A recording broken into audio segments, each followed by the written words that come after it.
Hello everyone, hari ini kita akan bahas satu hal yang agak beda mungkin ya, yaitu taxonomy of values. Jadi kita lagi mau ngomongin apa sih yang bikin orang-orang manusia mau melakukan sesuatu, dan sebaliknya apa sih yang bikin orang-orang tidak mau melakukan sesuatu. Kita bahas sesuai dengan teori awalnya dulu ya.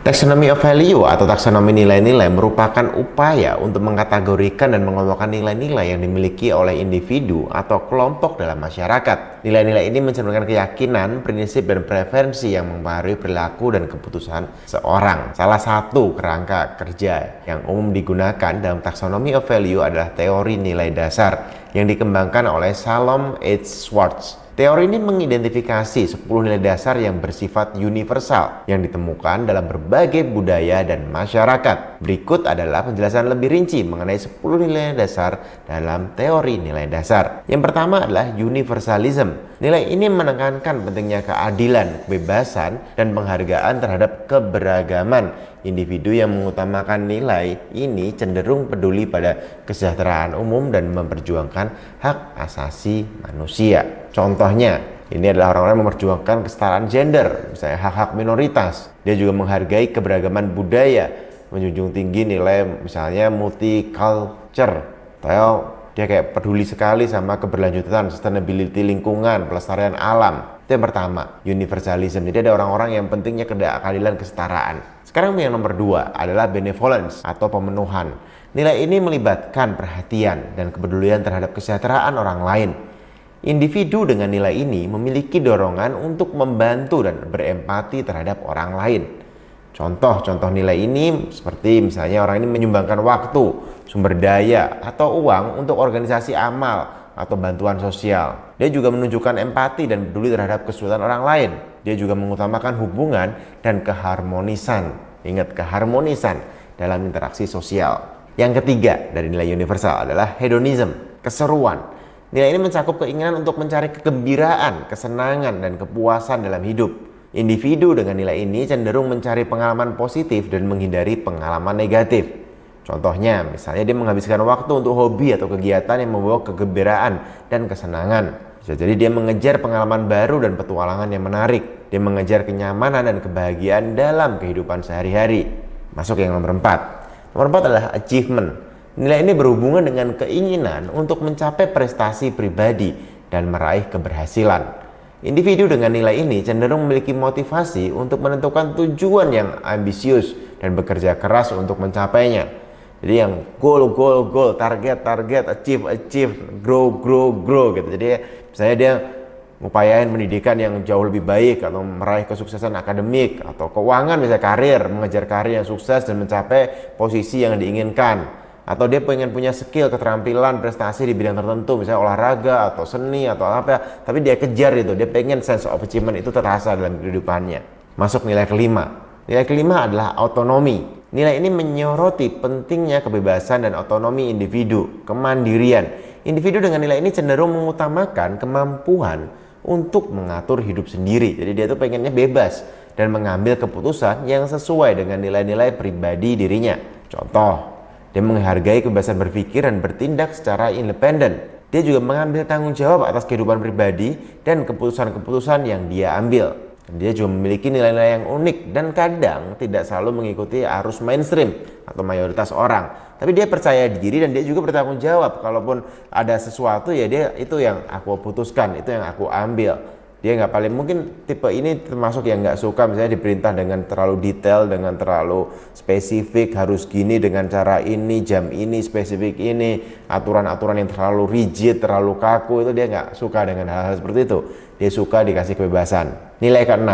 Mungkin dari 5 nilai ke atas tadi teman-teman udah mulai merasa Anda tipe yang mana, siapa tipe yang mana, dan kadang butuh yang mana, kadang pengen yang mana. Ini mempengaruhi behavior kita sehari-hari dan juga behavior orang-orang di sekitar kita hari demi hari. Yang ke-6 adalah power. Nilai ini melibatkan keinginan untuk memiliki kekuasaan, pengaruh, dan status sosial yang tinggi. Individu dengan nilai ini cenderung memiliki ambisi untuk mencapai keunggulan dan dominasi dalam kehidupan mereka. Contoh-contoh nilai kedominanan meliputi mengejar posisi kepemimpinan dan berusaha mempengaruhi orang lain. Dia pengen dominan gitu, kayak pokoknya aku yang ngatur, aku yang ngurus, kalian ngikut dan seterusnya. Yang kedua, dia mengejar prestis dan pengakuan misalnya dalam bidang tertentu. Bisa jadi aku jago sales, aku jago olahraga gitu, kayak dia pengen punya power di situ. Dan juga dia menggunakan kekuasaan dan pengaruh untuk mencapai tujuan pribadinya.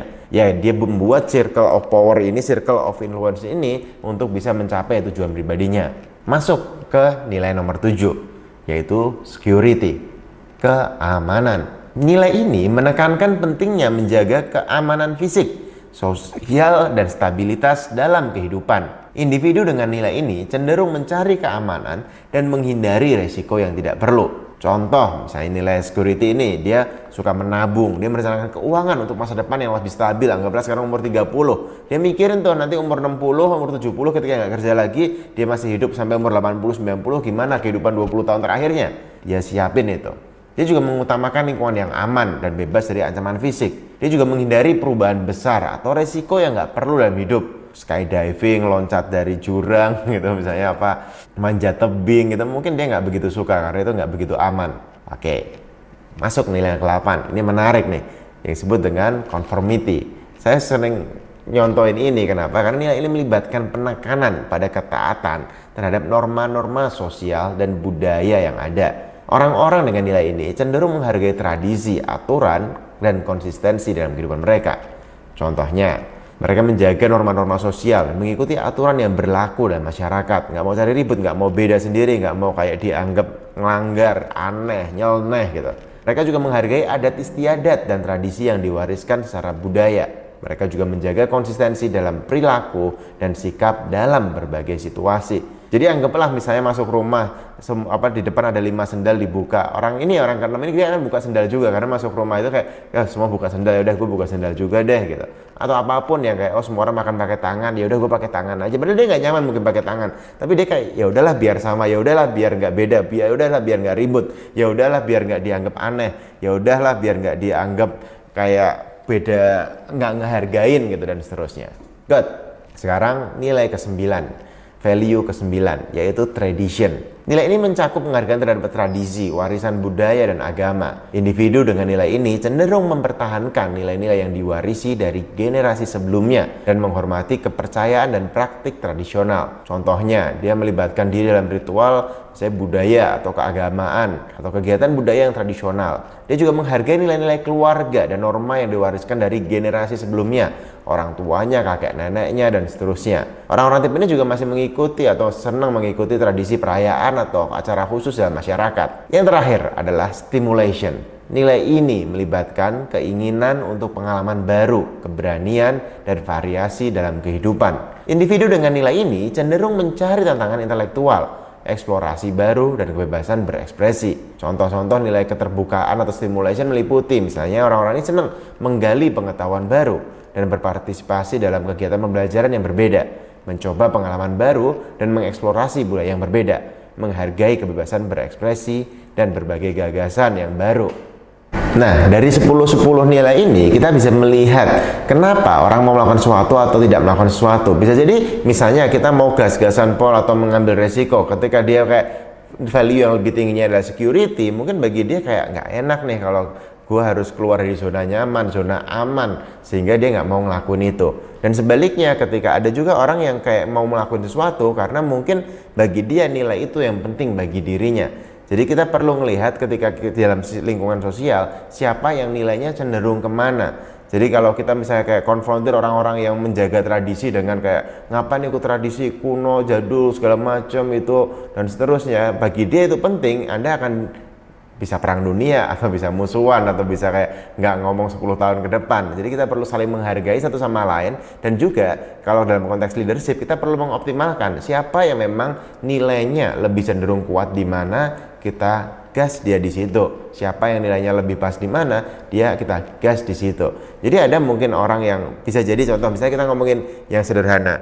Ada orang yang value jujur itu lebih penting misalnya, nilai. Tapi ketika jangan-jangan ada value keluarga lebih penting. Jadi misalnya keluarganya nggak makan, bisa jadi dia akan nyolong. Kenapa? Karena keluarga lebih penting dibanding jujur.